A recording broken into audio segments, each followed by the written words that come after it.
God doesn't always do what he usually does. He didn't walk up that day and go, Lazarus, come forth, like he had 17 days before. No, it was different. It was new. It was unexpected, and it was miraculous. And that's the God that I serve. So I was singing this song, and I kept seeing myself, and that's what he does with me. It's like prophetically, he gives me just glimpses of things. And he brought my mind back to a certain thing that I have been watching for 22 weeks on Facebook Marketplace. And, and I keep seeing myself tumbling out of this particular vehicle. And I'm never alone. And he kind of shows me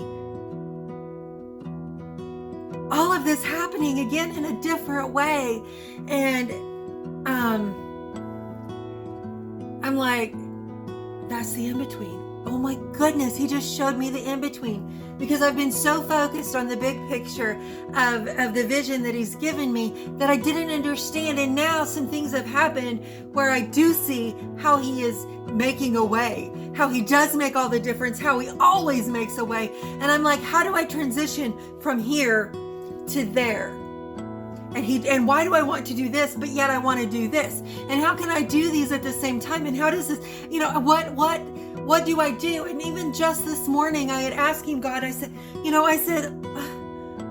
how do I do this without, because there's so many aspects of this that are not falling into place.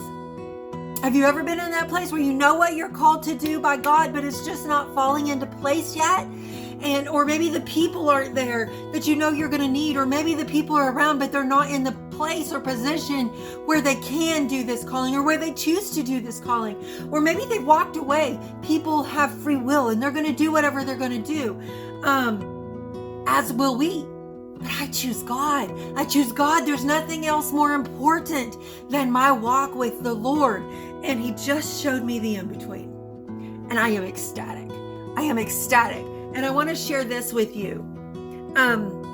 Transition means a change or shift from one state, subject, place, etc. to another. It's time for transition, y'all. It's time for transition.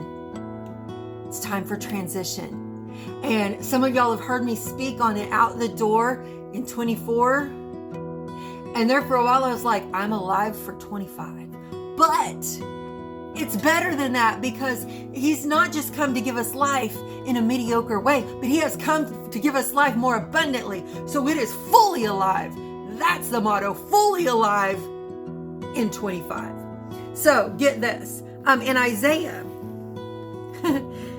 chapter 43, verses 18 and 19, it says this, and I just want to share this real quick. Remember ye not the former things, neither consider the things of old. Behold, look y'all, behold, I will do a new thing. Now it shall spring forth. Shall ye not know it? I will even make a way in the wilderness and rivers in the desert. Now that reminds me of another scripture, and this is kind of where I have been, before, and this one has led me to that one. And I want to read this straight out of it for you. Now faith, because see, just like that said, now it shall spring forth. Now faith. Now is the substance of things hoped for, the evidence of things not seen. Y'all, that's where we're at. He just showed me the things that I can't see in the physical realm yet. He just showed me in the spiritual. And y'all, we've got to be content with what he's given us. And that's what I asked him this morning. I said, God, how do I do it when these things aren't lining up? And he said, you do with what you've got. You do with what you've got.